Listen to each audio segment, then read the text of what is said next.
네, 블루캠프 오늘은 더불어민주당의 윤건영 의원과 함께합니다. 어서 오세요, 의원님. 네, 구로울의 윤건영입니다. 네.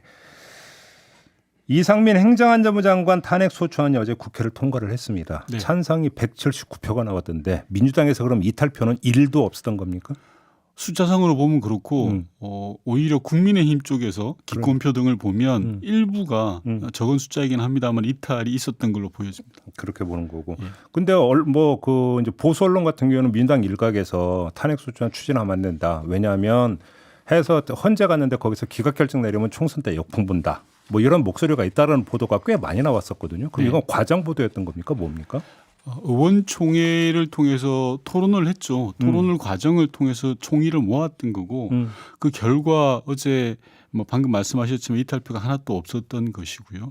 그리고 탄핵의 과정을 보면 절차상 아무런 뭐 하자가 없고 또 탄핵의 근거가 워낙 명확했고 예를 들어서 이런 것 같습니다. 올바르고 바른 길을 가야 하는데 그 길이 험하고 또 힘들다고 해서 피하거나 안 갈 수는 없는 거 아닙니까? 뭐 그런 취지로 보시면 될 것 같아요. 탄핵의 근거 명확하게 이렇게 확신하세요? 예, 저는 그렇게 생각합니다. 그러면 헌재 가서도 이게 인용이 될 거라고 보시는 겁니까? 헌법재판소가 법과 원칙에 근거해서 국민 눈높이에서 상식적으로만 판단하면 저는 당연히 인용된다고 생각합니다. 다만 검사 정권 앞에서 쫄거나 하면 안 되겠죠, 헌재가.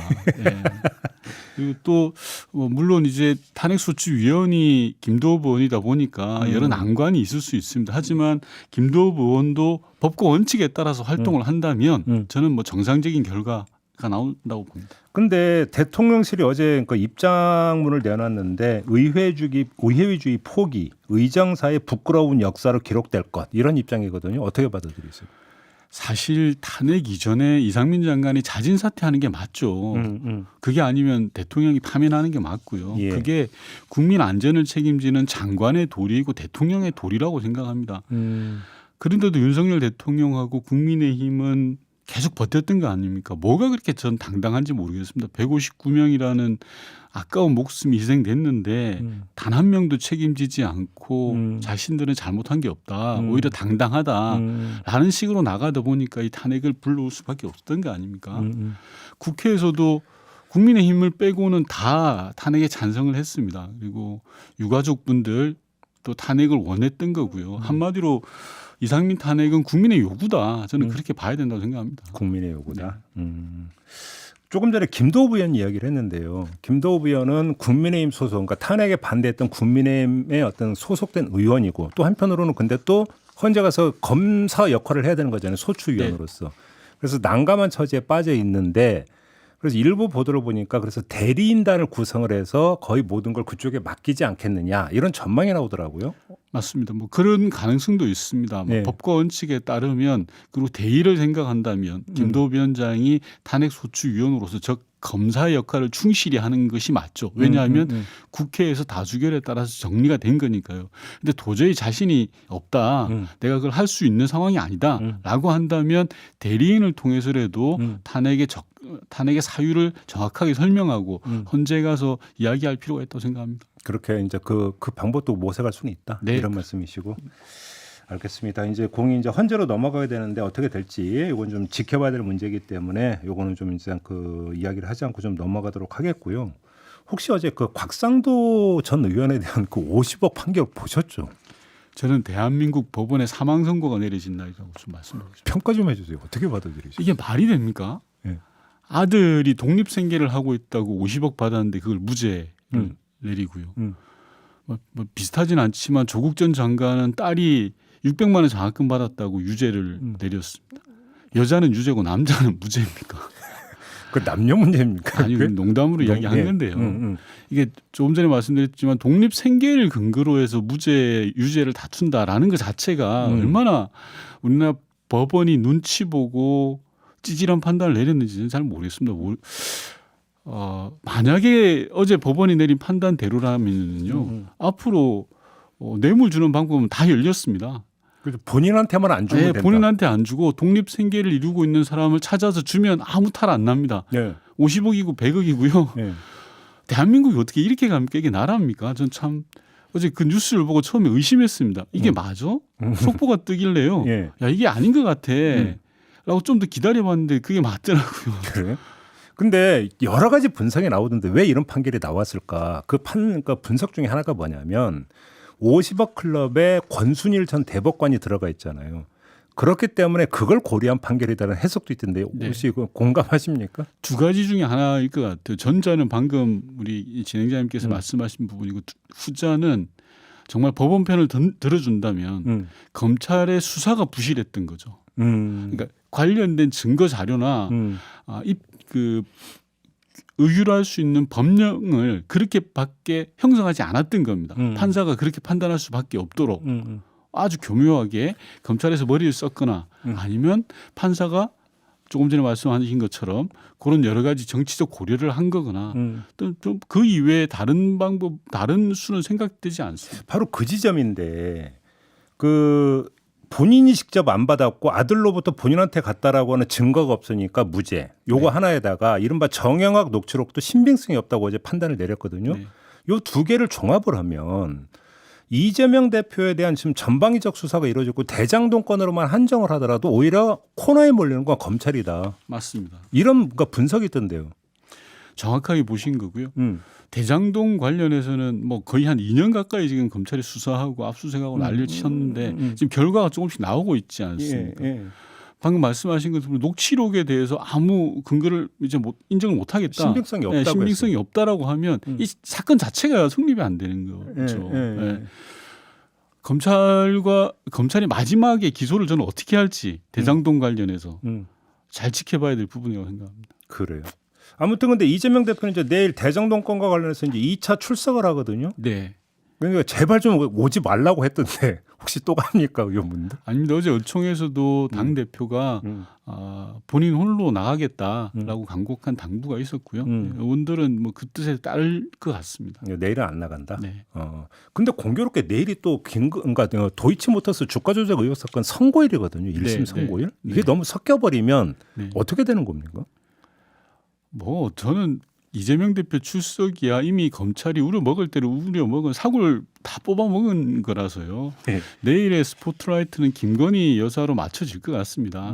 야당보다는 살아있는 권력에 대한 부분이 더 집중되는 거죠. 당연히 저는 뭐 내일의 핵심 포인트는 김건희 여사에 관한 부분인데 한 가지 걱정은 앞서도 말씀드렸지만 법원의 정치적 판단입니다. 만약에 이 곽상도 전 의원의 50억 사건처럼 법원이 정치적 판단을 한다면 저는 내관을 건드리는 거라고 생각합니다. 국민적 저항이 반드시 일어날 수밖에 없다라는 생각이 들고 도이치모터스 사건이라는 게 뻔한 거 아닙니까? 그리고 관련된 정황 증거들 또는 증거들 이 숱하게 쏟아져 나오고 있는데 그걸 외면하고 정치적 판단을 내린다. 그건 그냥 넘어가지 않을 건데. 그러면 예를 들어서 이제 사실 내일 도이치모터스 판결은 김건희 여사에 대한 판결은 아니에요. 맞습니다. 그러니까 그 다른 어떤 기소된 사람들의 판결이지만 기소가 된 사람들과 김건희 여사가 어떤 관계에 있는 이른바 공모 관계에 있느냐 맞습니다. 없느냐라고 하는 것들이 혹시 판결문에 들어가느냐가 지금 초미의 관심사잖아요. 그게 안 들어갈 수가 없는 거죠. 만약에 그렇게 들어간다면 바로 김건희 특검으로 가야 된다고 보시는 겁니까? 저는 뭐 그렇게 갈 수밖에 없다고 생각합니다. 그래요? 예. 이거는 뭐 선택지가 없고 무조건 특검으로 가야 된다 이런 입장이십니까? 법 앞에 만인은 평등해야 되는 거 아닙니까? 대통령의 부인이든 일반 국민이든 뭐 국회의원이든 시민이든 다 똑같아요. 만약에 근데 정반대로 공모 관계라고 하는 것도 일절 언급이 없거나 오히려 그러니까 그것이 아니라는 식으로 어떤 간접적인 내용이 만약에 판결문에 들어가면 그때는 어떻게 되는 겁니까? 저는 김건희 여사가 도이치모터스 주가 조작 사건과 연루가 돼 있다는 증거들이 차고 넘치는 상황입니다. 지금까지 수사를 안 하고 제대로 검찰이 불렀는데도 한 번도 나가지 않았다는 거 아니겠습니까? 이런 것들이 차고 넘치는 상황에서 이미 저는 뭐 특검으로 가야 되는 사유는 차고 넘치기 때문에 그런 상황으로 봐야 된다라고 생각합니다. 그렇게 보시는 거고. 지난주 토요일에 장애 집회 있었잖아요. 네네. 혹시 그 이어가기로 했습니까? 그냥 한번 그걸로 끝내기로 했습니까? 어떻게 당내 논의가 어떻게 됐어요? 뭐 저는 장애 집회 자체는 야당이 선택 가능한 수단 중에 하나입니다. 여러 가지 이제 뭐 수단이 카드가 있는데요. 다만 누구와 함께 하느냐 또 무엇을 위해 하느냐가 중요한 거라고 생각합니다. 그렇죠. 민주당만의 장애 집회가 되면 안 되고요. 국민과 함께하는 장애 집회가 돼야 될 것이고 민주당만을 위한 장애 집회는 아니고 국민을 위한 집회가 된다 생각하고요. 그런 게 촛불 집회였지 않습니까? 그래서 이런 제가 좀 전에 말씀드린 큰 틀의 방향에 대해서는 뭐 저희 여총이라든지 당내 여러 모임을 통해서 확인이 되고 있다라고 생각합니다. 아, 그래요. 네. 알겠습니다. 이번에 국민의힘으로 좀 넘어가 볼게요. 네. 전당대회가 아주 지금 뜨겁다고 표현을 해야 될지 어떻게 표현할지 잘 모르겠습니다만 어떻게 지켜보고 계십니까? 감상평부터 좀 한 말씀 해주신다면. 한마디로 대한민국 정치사를 다시 썩고 있는 역대급 코미디가 벌어지고 있죠. 코미디라고 보십니까? 예. 어떤 점에서? 아니, 대통령이 관객이잖아요. 관객이 경기장에 난입해가지고 갑자기 심판을 보기도 하고 선수가 되기도 하고 감독이 되기도 하고 막 그런 상황으로 지금 가고 있는 거예요. 아, 근데 당비 300만 원씩 내는데 말도 못하냐 이러죠. 저는 제일 압권이 그 부분인데요. 국회의원보다 당비를 10배 많이 낸다 내가. 왜 할 말을 못하냐라는 건데 정말 민주주의를 돈으로만 생각하는 천박한 인식이라고 생각합니다. 그렇게 해서 그러죠. 세금 많이 내는 사람이 말 많이 하고 뭐 높은 자리라고 하면 그럼 삼성 이재용 회장이 제일 많이 이야기하고 제일 높은 사람 돼야 되는 거 아닙니까? 근데 그 얘기하니까 퍼뜩 떠오르는 게 이른바 당정분리라고 하는 단어가 뭐 제 기억이 짧아서 일반화하기는 힘들겠지만 당정분리라는 단어가 본격적으로 나왔던 게 노무현 대통령 시절 아닙니까? 맞습니다. 김대중 대통령 시절까지는 총재라는 개념이 있었고요. 총재였죠. 예, 총재. 총재가 당 대표도 임명하고 소위 말하는 공천장도 청와대 영빈관 가서 대통령이 수여하던 시절이 23, 4년 전의 일이었습니다. 그런 것들이 노무현 대통령이 집권을 하면서 정치 개혁이 주요한 화두가 되면서 이제 다 개혁됐던 거죠. 그러니까 당정분리라고 하는 것이 당 대표의 선출은 말 그대로 대통령이 뭔가 낙점하거나 이런 게 아니라 당원들이 뽑는 것이다. 맞습니다. 요건 어떻게 보세요? 그 국민의힘 당권 주자들이 앞다퉈서 어떤 말을 하고 있냐면 민주당이 가장 무서워하는 건 바로 나다. 이야기를 하던데 민주당원으로서 누가 제일 무섭습니까? 전 누구든지 땡큐라고 생각합니다. 그래요? 그나마 싸울 만한 사람은 윤석열 대통령께서 다 정리해 주셨고요. 솔직하게 말해서 호랑이도 아니고 이건 고양이 수준도 안 되는 분들인 것 같아요. 네. 제가 뭐 특정한 인물을 거론할 수는 좀 거시기 한데 말씀이 나왔으니까 안철수 의원은 그분이 걸어온 길을 보면 됩니다. 민주당을 쪼개고 철수하고 뭐 그랬던 거 아닙니까? 네네.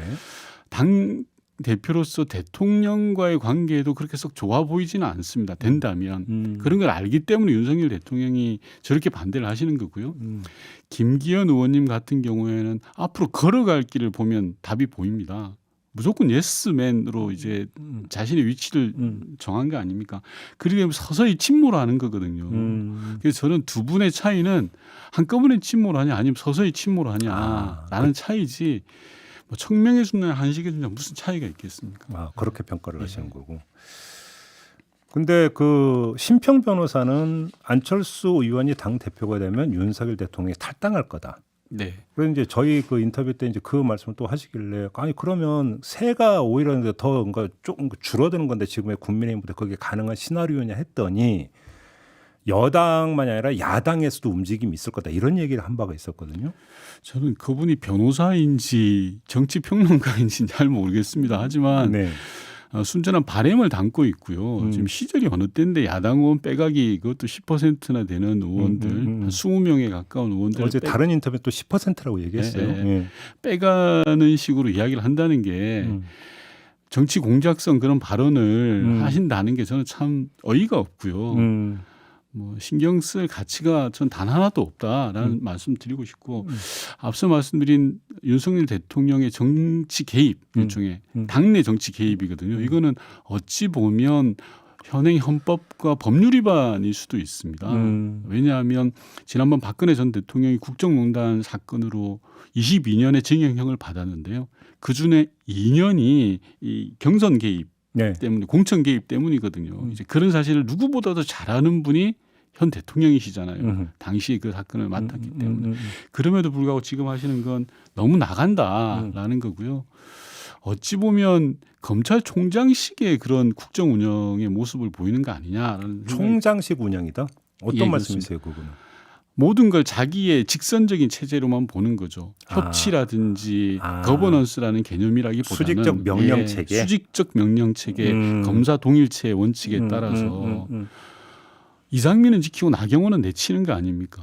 그게 정치적으로 있을 수도 없고요. 가능한 모든 자원을 동원해 가지고 지금 정당 경선에 개입하고 있는 그런 치졸한 모습을 보이고 있는데 저는 큰 후과가 있다라는 말씀 드리고 말씀 나온 김에 뭐 국민의힘 걱정을 제가 할 일은 아닙니다만 초선 의원들의 모습도 그렇게 썩 좋아 보이지는 않습니다. 예. 수십 명이 몰려다니면서 별로 그렇게 좋은 모습 아닌 것 같고요. 그래도 예전에는 여당이라 하더라도 소장 개혁파라는 그룹들이 있었습니다. 당내에 옳은 목소리 이를 내주는 분들이 계셨는데 씨가 말랐어요. 이게 공천이 아무리 급하다고 하더라도 정치의 본령이라는 게 있는데 그런 게 사라져가는 게 너무 좀 안타까운 그런 면이 있습니다. 알겠습니다. 모신 김에 그러니까 다른 거 한두 가지만 더 여쭤볼게요. 천공 관련 의혹이 불거졌잖아요. 육군 참모총장 공관에 그러니까 김영은 현 경호처장과 함께 온 적이 있다. 이런 지금 이제 주장이 나왔는데 문제는 그런 입증 가능성이잖아요. 근데 제가 좀 하나 여쭤보고 싶은 게 이 시점이 3월이란 말이에요. 그러면 문재인 정부 때예요. 시기적으로는 문재인 정부가 이제 임기는 계속 되고 있을 때였으면 그리고 이게 지금 그 부승찬 당시 국방부 대변인이 주장했던 보고가 됐다라고 한다면 보고가 혹시 청와대까지 갔을 가능성이 있습니까 없습니까? 청와대 개서성 한번 좀 체계상 한번 좀 말씀을 좀 해줘보세요. 일단 그 시기가 문재인 정부 임기 내이긴 합니다만 인수위 시절입니다. 가장 서슬퍼른 인수위 시절이어서요. 그게 청와대로 보고되거나 그랬을 가능성은 저는 상대적으로 낮다라고 봅니다. 가능성이 낮다. 저도 뭐 여러 가지 파악을 해봤습니다만 특히 군이라는 특수한 조직을 감안하면 보고될 가능성은 상대적으로 낮고 이번에도 제가 파악한 내용대로라면 보고된 건 없는 것으로 알고 있습니다. 당시 청와대로는 보고된 건 없다. 제가 파악한 범위 내에서는요. 의원님이 파악한 범위 안에서는. 그리고 이 천공 사건은 저는 간단한 거 아니겠습니까? 아니 CCTV라든지 당시 현장을 녹화했거나 진실을 밝힐 수 있는 자료들이 지금 윤석열 정부한테 있는 거거든요. 남아 있겠어요, CCTV 영상이? 다 있겠죠. 그리고 보관 기한이라는 게 있는데. 보관 기한이 있더라도 군 특수시설이기 때문에 저는 충분히 있다고 생각을 하고요. 그래요? 아니 윤석열 용산 대통령실은 요즘 보면 무조건 고발부터 하는 이상한 버릇이 생겼어요. 아니 문제가 있으면 국민들한테 차분히 설명하고 이건 아니다. 기다라는 걸 말씀드리면 되는데 일단 고발부터 하는 일종의 입막음부터 시키는 공포정치라고 생각을 하는데 문제가 좀 심각하다고 생각하는데 그럴 게 아니라 당신들이 가지고 있는 자료를 공개하면 그냥 속 시원히 깔 수 있는 거거든요. 진실을. 알겠습니다. 마지막 이거 지금 국회 정보위 간사시잖아요. 네, 그렇습니다. 그 김정은 위원장의 딸 김주애 국정원에서 혹시 보고했는지 궁금한데 지금 그러니까 후계자라는 주장도 있고 아니라는 주장도 있는데 국정원은 어떻게 파악하고 있습니까? 후계자일 가능성은 되게 낮게 보는 것 같습니다. 아 그래요? 근데 그러면 왜 자꾸 그렇게 등장을 시키는 거예요? 우선 크게 한 4가지 경우를 봐야 되는데 첫 번째는 북한의 미래 세대들을 핵 자산으로 안전하게 책임진다. 그런 라는 상징을 보여주는 거고. 두 번째로는 김정은 위원장 시절에 계속되는 건데 보통 국가, 정상 국가의 이미지를 만드는 겁니다. 가족을 동원해서. 그리고 세 번째는 김정은 위원장이 여러 자식들 중에 김주애를 가장 이렇게 아끼는 이뻐하는 겁니까? 뭐 그런 아들도 있다면서요? 공식적으로 인정을 하지 않았습니다. 아들이 있다라는 사실은. 그래요? 우리 정보기관도 마찬가지고요. 그리고 네 번째가 이제 방금 말씀하신 후계 구도인데 이제까지는 후계자로 보기에는 좀 부족한 거 아닌가? 너무 나이도 어리고. 아니 무슨 봉건왕조 지금 세제 척봉은 너무 나이가 몇 살인데 지금? 아닙니다. 일각에서 김정은 위원장도 그 또래 8살 정도의 후계 구도로 낙점되었다라는 분석도 있습니다. 그런데 최근에 뭐 북한 보도를 보면 김주애에 대한 호칭이 달라지거든요. 그리고 군부 인사들의 태도가 달라졌어요. 존경하는 뭐 자제분 이렇게 나오는데 태도가 달라졌기 때문에 좀 두고 봐야 될 지점들이 있는 것 지금 같습니다. 당장 후계자로 볼 수는 없지만 여지는 있다 이런 말씀이신가요? 여지야 뭐 백두열통이니까 무조건 있는 거죠. 알겠습니다. 마무리할게요. 고맙습니다, 의원님. 네. 네, 더불어민주당의 윤건영 의원이었습니다.